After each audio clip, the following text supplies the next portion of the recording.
If you were asked to give me a nickname, wag yun ha. What would it be? Mayos ka, wag yun.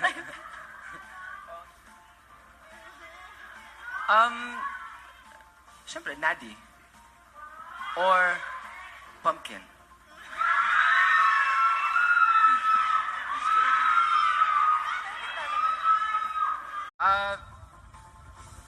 I think, yung sa Cosmo, siyempre, I mean, oh my God. It haunts my dreams. Nightmares din. Okay, moving on.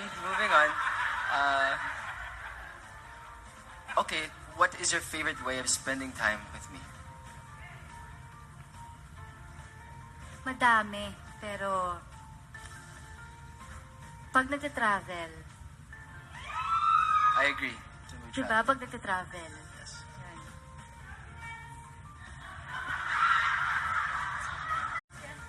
If you could go anywhere on a vacation, where would you go? Wala pa nga ako sinasagot, kinikilig na. Gusto ko Tokyo. Tokyo. Kasi ever since talaga, kahit bata pa ako rin, yun talaga yung dream destination ko. Sa Tokyo, tapos Cherry Blossom Festival. Kahit nakita ko na yung Cherry Blossoms, iba pa rin talaga pag yung sa festival mismo, makikita mo nakaliin niya yung mga puno, tapos puro pink, tapos nalalagay, ay, ang ganda. So yun, yung gusto ko talaga. Okay, what's your favorite memory of me? Favorite memory?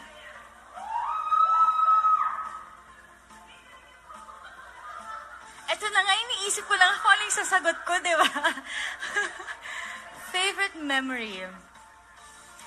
Gusto ko yung sa Araneta din, syempre. Pero alam niyo naman siguro yun. Hindi, yung sa Lake Tahoe talaga, sa San Francisco. Basta lahat yon, yung buong trip na yun, yun yung pinaka-favorite ko. Kasi doon na nag-start kasi lahat.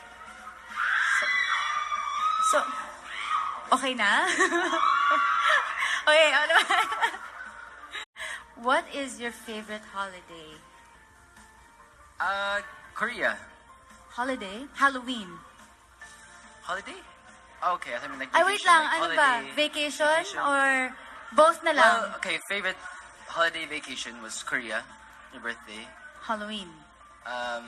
It was also Halloween, so So, parehas na. Halloween.